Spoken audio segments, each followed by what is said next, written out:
Olá, pessoal, tudo bem com vocês? Meu nome é Camila Marques, vocês já me conhecem. Eu estou aqui hoje para mais um dia de entrevista para o nosso projeto Entrevistando Pesquisadores. A finalidade do projeto, então, é conversar com pessoas que já passaram por experiências de pesquisa, sejam pessoas da graduação, da pós-graduação, do mestrado, do doutorado, professores com uma carreira já mais consolidada, outros pesquisadores mais iniciantes, enfim. O objetivo desse projeto é ajudar os alunos, né, com dificuldades de pesquisa ou, enfim, né, apenas compartilhar ideias sobre a pesquisa acadêmica de várias áreas, mas principalmente na área do direito. Hoje nós estamos aqui com a Paula Yuriabico, que é advogada, enfim, né, formada em Direito, bacharel em Direito pela FAI, e ela cursa a pós-graduação em Penal e Processo Penal da Academia Brasileira de Direito Constitucional. Então, Paula Yuriabico, seja muito bem-vinda, Paula. É um prazer ter você aqui com a gente no canal, contribuindo com os nossos alunos. A Paula também é uma estudiosa de literatura, indica 1 milhão de livros nas suas redes sociais, né? Que é muito legal, tem vários projetos, participa de projetos ligados à literatura e ao direito, que é muito bacana também. Então, se você quiser um bom livro para ler, tem que, né, seguir a Paula nas redes sociais aí para ficar por dentro das discussões literárias. Paula, conta pra gente um pouquinho sobre como você fez sua pesquisa de graduação e pós-graduação, sobre como é, na verdade, sobre qual assunto é a sua pesquisa de graduação e de pós. Bom, queria agradecer o convite da professora. Eu te acompanho nas redes sociais faz um tempinho já, e por amigos em comum, assim, e fiquei muito, muito, muito feliz com o convite. A gente sempre tem professoras que são referências para a gente, a professora é uma para mim, então fiquei muito feliz mesmo. Só fazendo um adendo, eu ainda não estou advogando na área criminal, eu atuo na execução penal da Defensoria Pública do Estado do Paraná, só para É fazer verdade, não está advogando, exato. Bom, então, a pesquisa, eu comecei a me interessar já no início da faculdade, assim, de Direito, né? Eu me formei pelo Centro Universitário Franciscano do Paraná, FAI, e a FAI, ela tem disciplina de metodologia de pesquisa já no primeiro ano da faculdade. Então, a gente, logo no início, tem contato de como questões de formatações, questões mais técnicas, mas também metodologias como referencial, o que dá para fazer, o que não dá para fazer, coisas nesse sentido.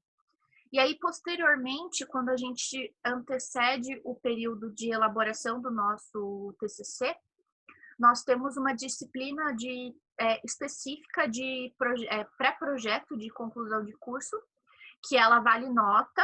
Ela é o momento que, na minha instituição, ao menos, eu pude escolher o meu orientador.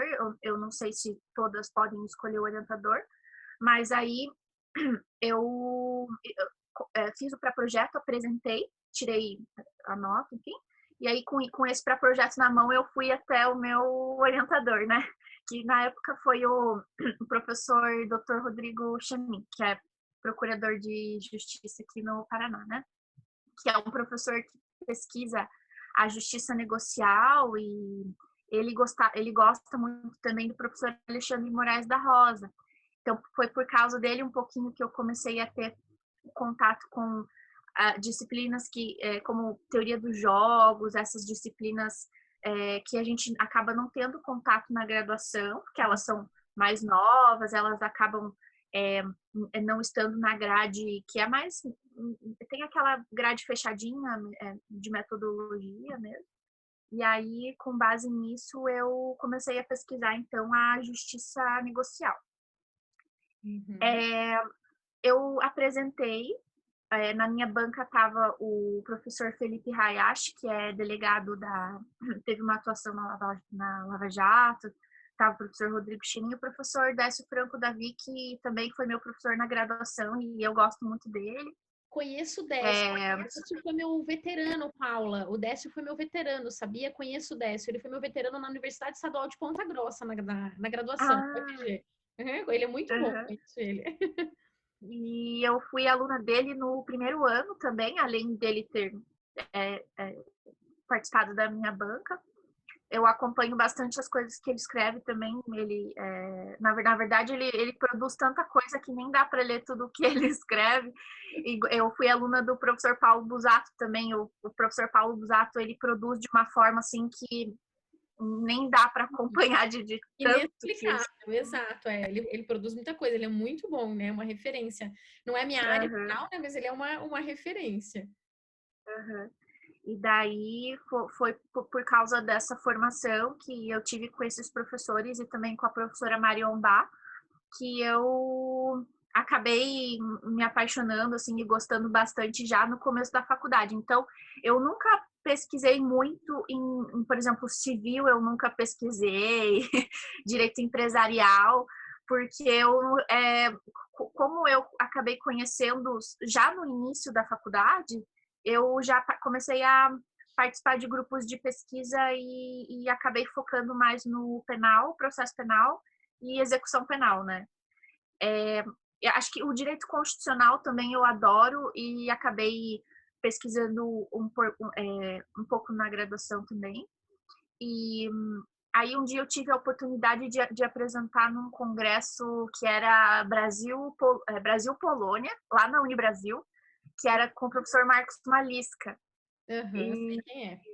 E daí eu trabalhava na época na Advocacia Geral da União e minha chefe era amiga dele, acabei conhecendo. E aí apresentei nesse evento falando sobre mutação constitucional. E já em 2016 eu falei sobre a alteração de entendimento que teve da prisão em segunda instância. Coincidentemente acabou virando o tema do ano, né? Um pouquinho dos anos sequentes depois, dos anos porque sequentes, mas já em 2016, olha que legal. E aí o STF tinha acabado mudando o entendimento para reconhecer que sim, poderia ser feita a prisão em segunda instância. E posteriormente, em 2020, numa decisão, 2020 não, final de 2019, numa decisão bem acirrada, eles voltaram atrás desse entendimento, entendendo que não, que deveria prevalecer a presunção de inocência. Mas os impactos para os indivíduos que estão cumprindo pena, nós sabemos que ele não retroage apenas com essa mudança de entendimento, né? Exato, exato. Muito legal, muito legal. E no TCC, qual foi o teu tema de pesquisa específico no TCC da tua graduação? Foi a colaboração premiada. A colaboração premiada. Legal. E aí que eu comecei a pesquisar a justiça negocial por causa do Instituto da Colaboração Premiada, analisando como é que poderia ser aplicado, se seria um meio de obtenção de prova ou não, a forma como os magistrados, delegados de polícia devem atuar, todas essas questões mais teóricas mesmo. Muito legal, Paula. Então, veja que você já teve a sorte de pesquisar algo que você gosta bastante no início da faculdade, né?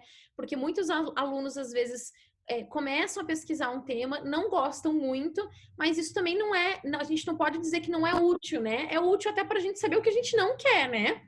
E daí depois seguir em frente com outros temas. Então, isso também acontece, né? No vídeo da Ariê, a gente falou bastante disso, que foi uma outra entrevistada aqui no canal, foi bem legal também.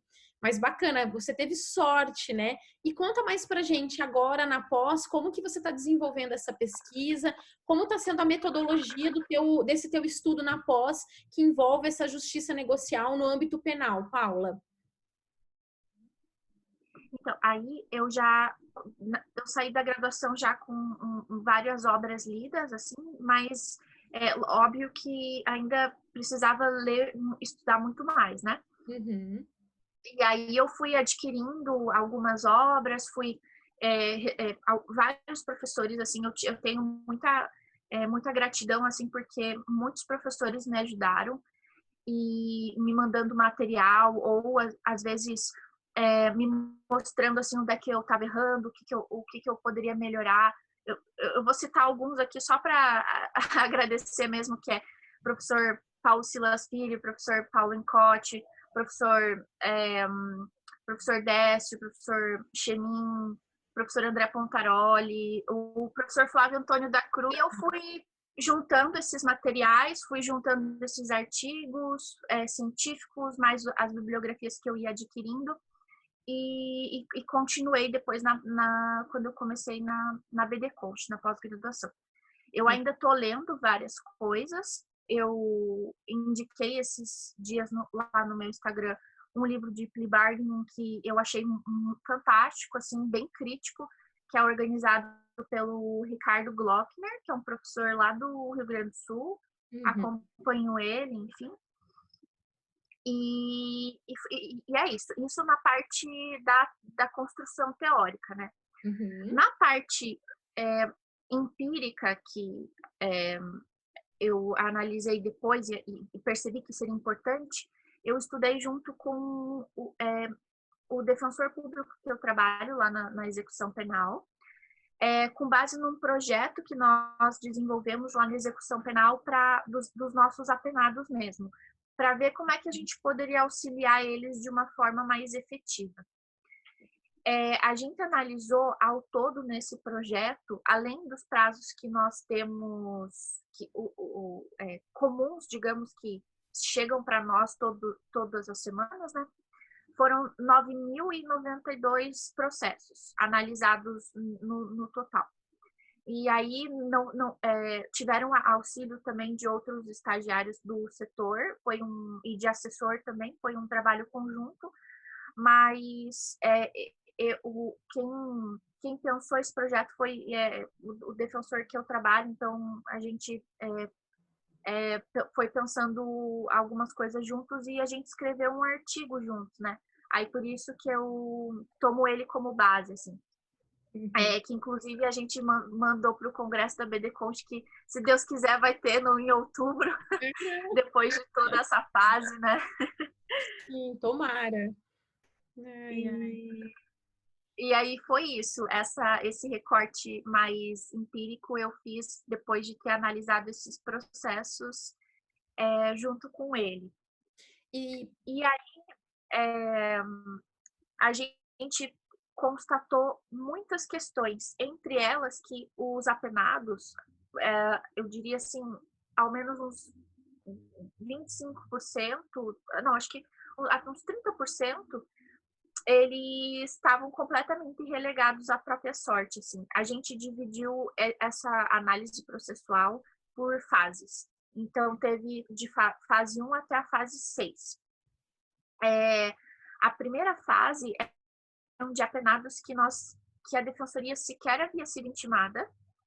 A segunda fase eram de processos que a gente estava com intimação antiga já, de 2015, 2016. E a terceira fase eram de apenados que estavam sem defesa, que a gente precisaria pedir para habilitar a defensoria. Ao total desses processos, a gente fez mais de 1.200 pedidos.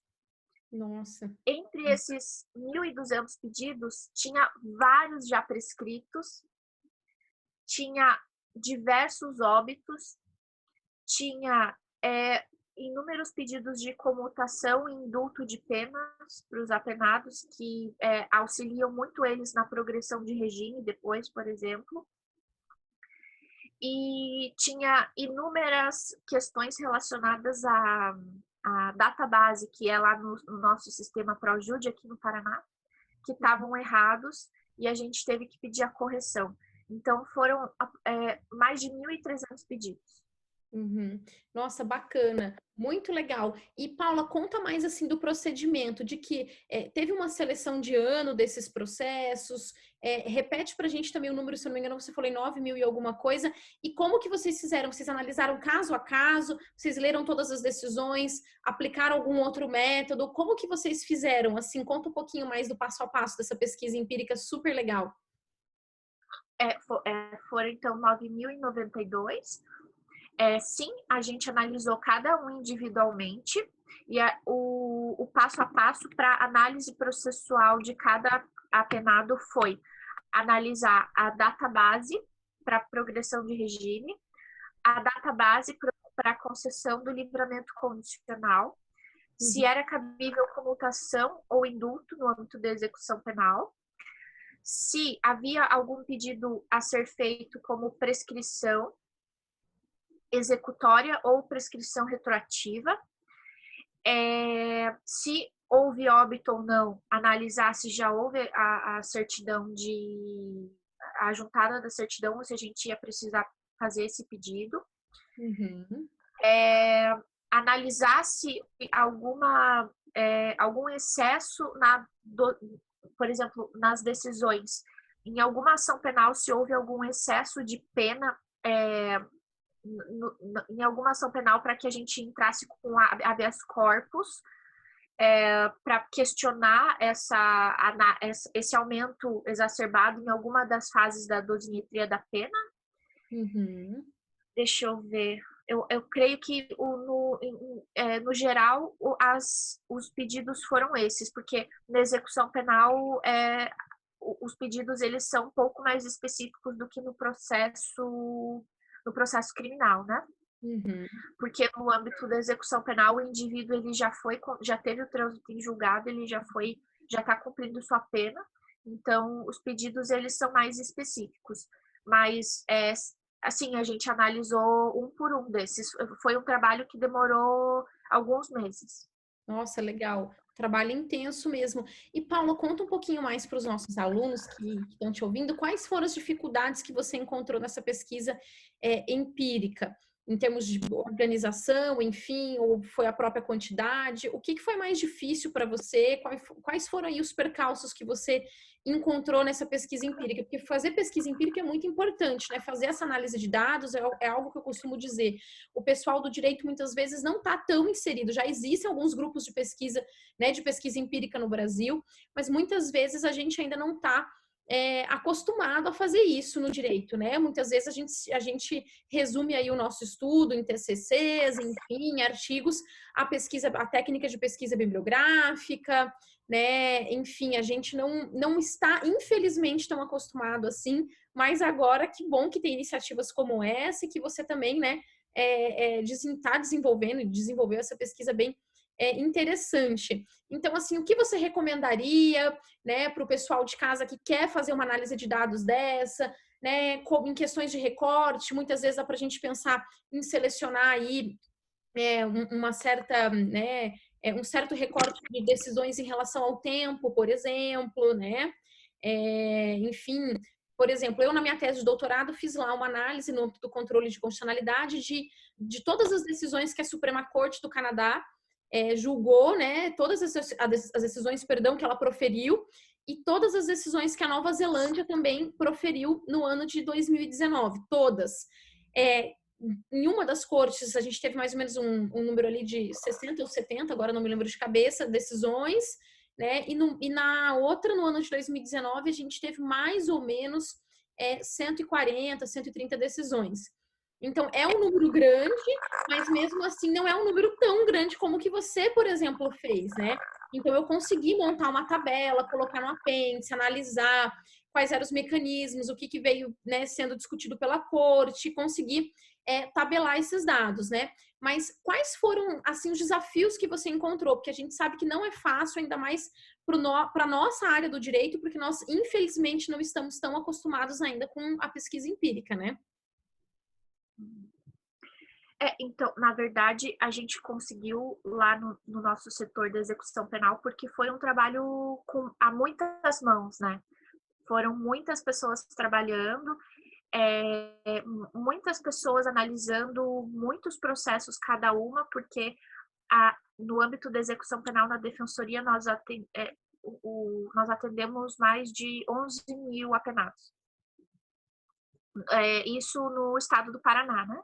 Então, a minha pesquisa, ela acaba sendo do estado específico, mas creio que se outros estados replicassem ou outras defensorias replicassem esse estudo, nós teríamos uma análise do país, né? Daria para ver aí como cada estado, São Paulo, Rio de Janeiro, atua e também a importância desse trabalho mais ativo, né? Uma coisa que eu trabalho desde o primeiro ano da faculdade, e uma coisa que eu fiquei muito impressionada assim na Defensoria Pública é pela proatividade dos defensores, sabe? Assim, no sentido de procurar, não consegui, esse nosso pedido foi indeferido, então vamos aos tribunais superiores, vamos correr atrás, sabe? Assim, um trabalho de não, tem que ser algo assim efetivo, e não dá para desistir com o primeiro não, assim, porque na área penal, se você não lida bem com os nãos, você acaba ficando chateado, pensa que às vezes está fazendo alguma coisa errada, só que na verdade não. É todo um sistema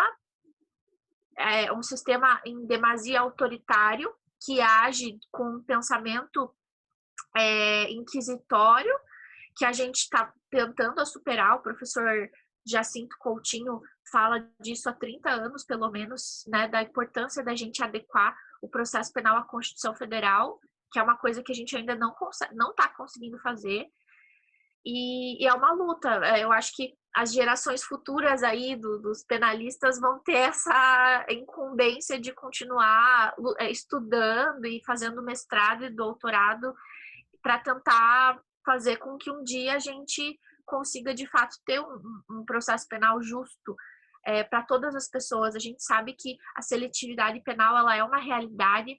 Quando os defensores públicos eles vão muito aos presídios, né?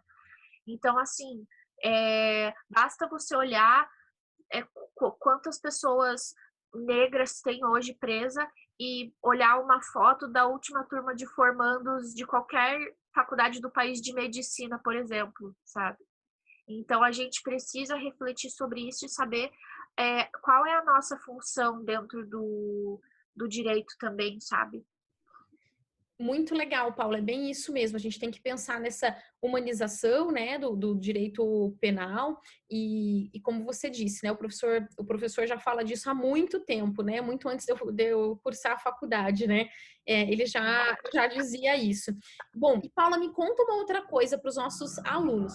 Nessa sua pesquisa, quais dificuldades de escrita você encontrou e o que você daria de dicas para os nossos alunos que estão te ouvindo em relação a tanto na tua graduação como em relação à escrita de artigos, enfim, quais foram as dificuldades? Em que momento você pensou, não, nossa, não dá mais, preciso desistir dessa escrita, né? E assim, fala um pouquinho pra gente.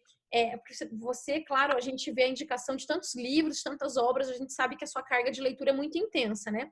Eu sempre digo para os alunos que isso ajuda muito, né? Então, é claro que quem lê bastante também tem um pouco mais de facilidade de escrever, por óbvio, mas assim, conta pra gente, até você que lê tanto, que, né, estuda tanto, quais foram as suas dificuldades e como que você fez para superá-las, enfim, como que você lidou com esse processo de escrita, se você já teve bloqueio de escrita, se não, como que você lidou com isso? Então, na verdade, no direito, a gente tem que ter sempre assim a humildade acadêmica de saber que a gente está pesquisando um tema e que a lei amanhã ou mês que vem pode se alterar e a gente vai ter que estudar tudo aquilo de novo, que é como o que aconteceu com nós do penal com o pacote anticrime, né? Então, a gente estava acostumada com uma legislação penal, processual penal, e diversas outras leis especiais. E aí agora a gente está correndo atrás para tentar entender um pouquinho como é que esse pacote, essa legislação pacote anticrime vai impactar na vida das pessoas. Inclusive, até com o artigo que eu escrevi com o defensor público que eu trabalho, a gente analisou algumas questões sobre o recrudescimento penal com o pacote anticrime, né? Mas, assim, quando a gente começa a pesquisar um tema como, por exemplo, a justiça negocial, a gente tem muito mais dúvidas do que respostas, né?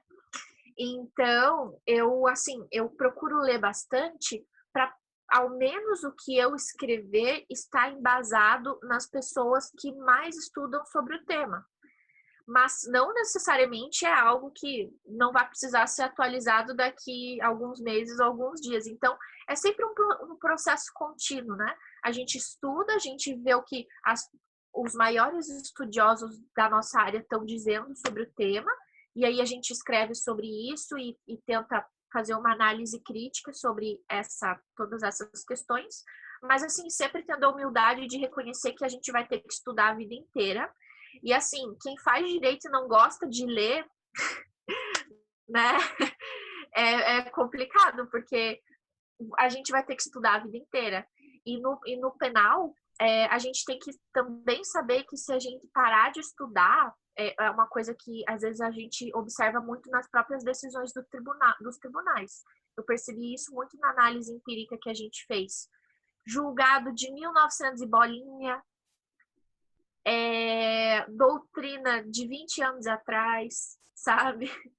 O que custa você ter uma postura de reconhecer que você é um funcionário público, que você está trabalhando para, já diz o próprio nome, né? Servir o público, e você vai utilizar uma doutrina de 20 anos atrás, um julgado de 20, 30 anos atrás, sabe?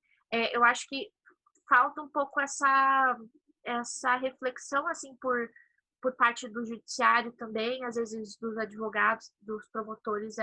Eu penso que deve ser uma construção conjunta, assim, um crescimento conjunto, sabe?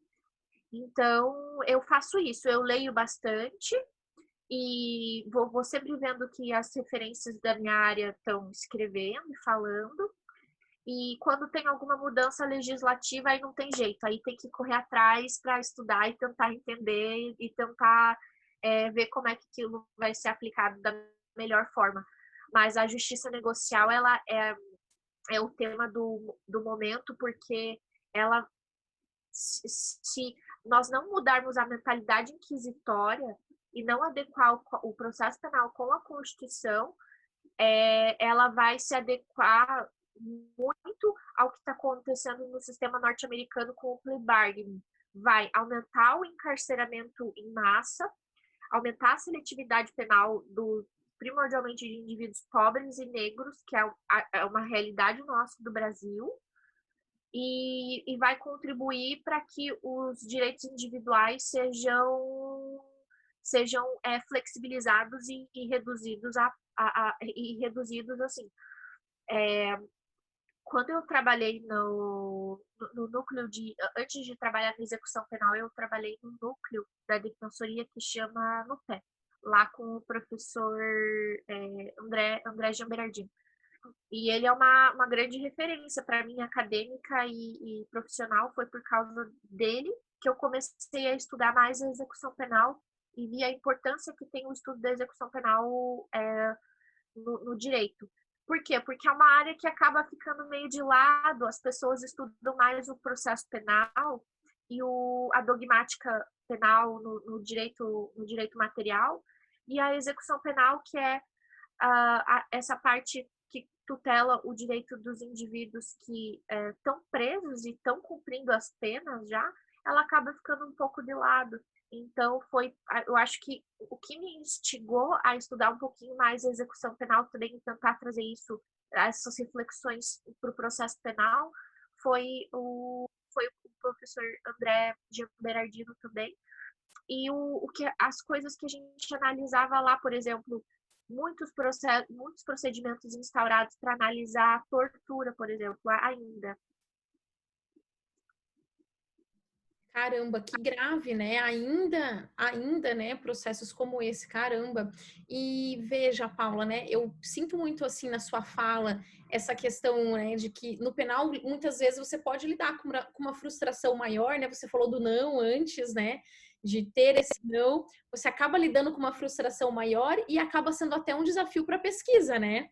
Até para a própria pesquisa, porque você sabe que você está buscando isso, mas que muitas vezes a prática destoa daquilo que eu já sinto, daquilo que todos os, né, os doutrinadores, enfim, não todos, né, mas daquilo que as pessoas que são referência na área dizem e daquilo que a gente estuda na academia, né? Desse ideal que a gente estuda na academia. E esse é um dos grandes desafios na pesquisa também, né? Como colocar isso em prática. Por isso que eu achei muito legal quando você falou, já achava o máximo lá teus comentários dos livros de literatura e tudo mais nas redes sociais.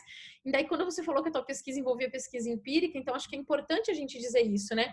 Que vocês realmente fizeram alguma coisa voltada para a prática, para a efetividade, então, daquilo que vocês estudam na academia, na área de vocês, né? Então, e realmente algo efetivo, né? Então, fica aqui a admiração por isso, né? Por esse procedimento. E como você disse, né? Teve que ser feito a várias mãos, né? Um trabalho verdadeiramente em equipe. Muitas vezes, para a gente fazer pesquisas como essa mesmo, a gente precisa de um trabalho em equipe de fato muito grande, de alguém que coordene esse trabalho, enfim, né, sob pena aí de não obter êxito, né? Então, assim, muito bacana mesmo. E, Paula, conta um pouquinho mais, qual é o livro de metodologia, então, que você gosta, que você estava me dizendo antes aqui da gente começar a gravar. Fala um pouquinho mais sobre ele e indica aí para os nossos alunos. Um que eu usei na graduação para fazer meu TCC foi o do Humberto Eco. Como se faz uma tese, né, no Humberto Eco, que é o que eu indico também aqui nas playlists de metodologia. Eu gosto muito, muito, muito, muito de um livro do Humberto Eco que eu li, mas aí não, né, da literatura, que eu li quando eu era adolescente, sei lá, devia ter 12 anos, 13, que se chama A Misteriosa Chama da Rainha Luana.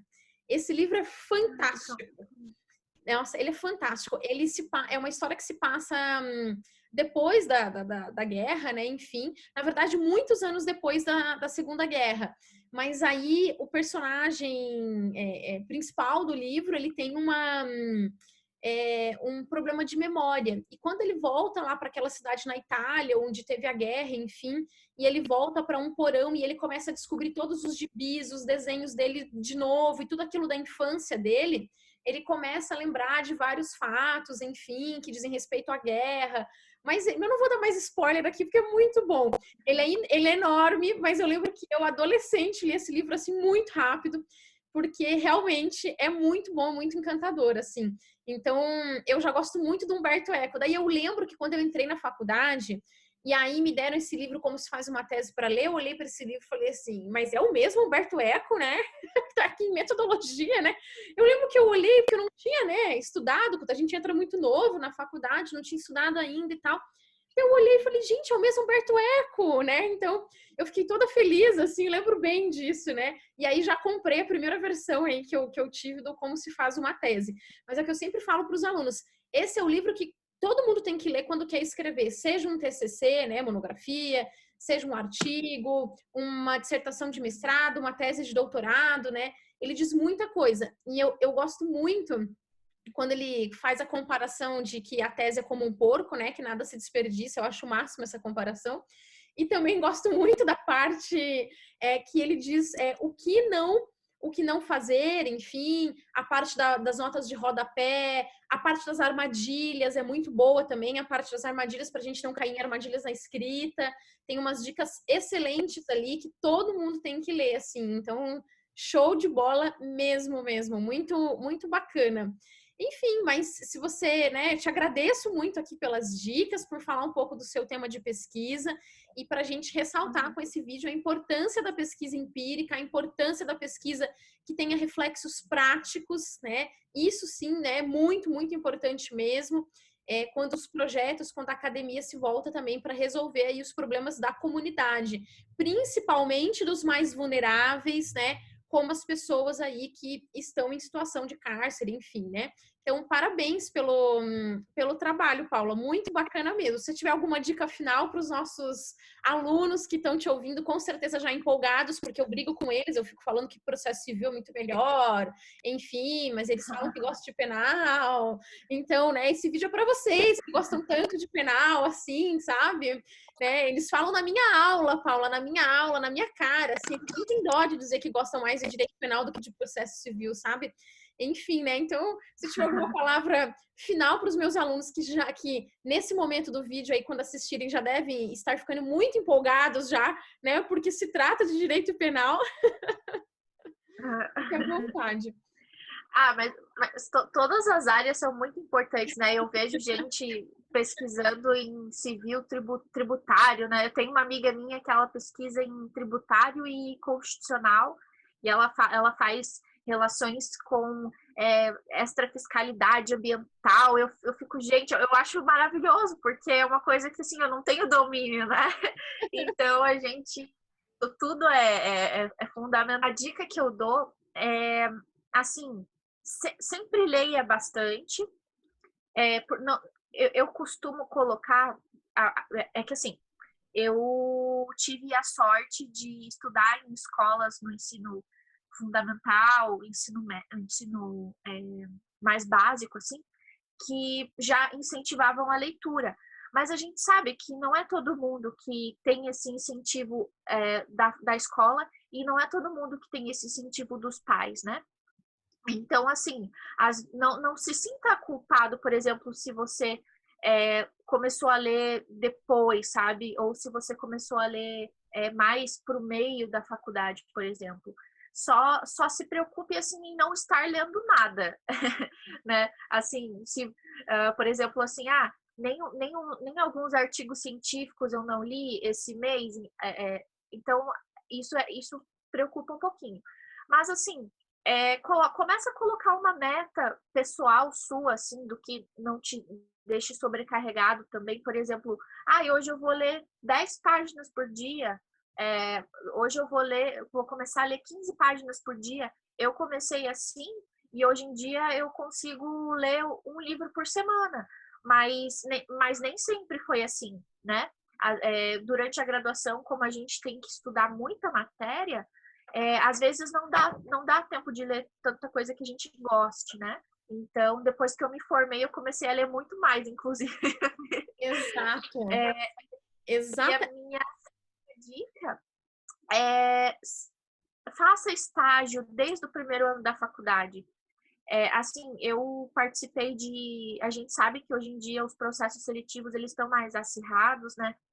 Todos os lugares que eu trabalhei, assim, desde o primeiro ano da faculdade, eu fiz prova e eu participei de processo seletivo com outros estudantes, mas, assim, vale muito a pena, sabe? Tiveram coisas que eu aprendi nos locais que eu trabalhei que foi de longe, assim, uma experiência muito gratificante e muito importante para eu entender de fato a matéria, porque na faculdade, às vezes, como é muito conteúdo, o professor não consegue mostrar tanto como aquela teoria aplicada na prática.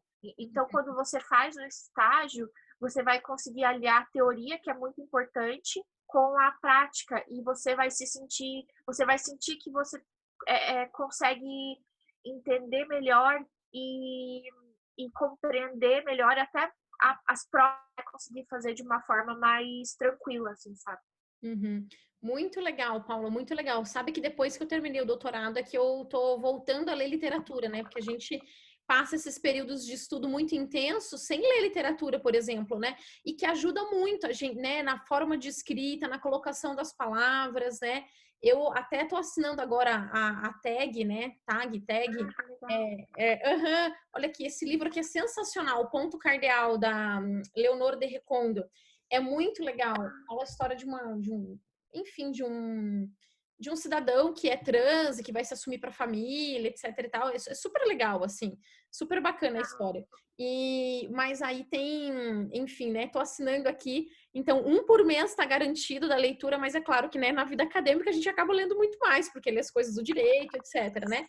Mas também é importante, né, ler literatura, você ter para ganhar vocabulário, ganhar mais, né, mais técnica de escrita. Como é importante, né? E também, assim, tentar escrever, eu sempre falo para os alunos, né, pessoal? Tentar escrever, nem que seja aquela escrita livre, às vezes tem muito mais coisa que a gente nem sabe que tem capacidade, que consegue, mas que sim a gente consegue, né? Escreve o que vem à cabeça, usar aquela técnica de escrita livre para ver o que sai dali, que a gente sempre se surpreende, né? E treinar também, né? Escrevendo aos poucos, resumir as ideias, começar a fazer fichamentos, resumos, começar a colocar no papel algumas coisas ou algumas críticas, enfim. eu acho que também é sempre uma boa experiência, né? Mas, enfim, é isso. Paula, te agradeço mais uma vez. Muitíssimo obrigada. Foi muito útil a tua explanação aqui. Agradeço muito mesmo, mesmo, mesmo, né? De coração você ter vindo aqui, gastar um pouquinho do seu tempo num sábado à tarde para participar do projeto, viu? Obrigada. E para quem fica em casa, então, pessoal, aproveite as dicas da Paula. Curta também, siga lá a Paula nas redes sociais, né? Que tem várias dicas legais, né? Muitas, não só de literatura, né? Mas o direito penal como um todo. E eu tô aprendendo bastante com a Paula, já que não é minha área, né? Tô aprendendo muito, né? E ficar lá vendo as críticas, enfim, é muito bacana. Parabéns e te aguardo aí em breve, né? Com certeza, acho que num próximo vídeo, daqui uns 2 anos, a gente vai estar falando sobre a sua pesquisa de mestrado e depois de doutorado. Tenho certeza absoluta, Paula. Um beijo grande. Tchau, tchau. Obrigada, professora. Você é uma inspiração para mim. Muito obrigada. Que fera. Tchau.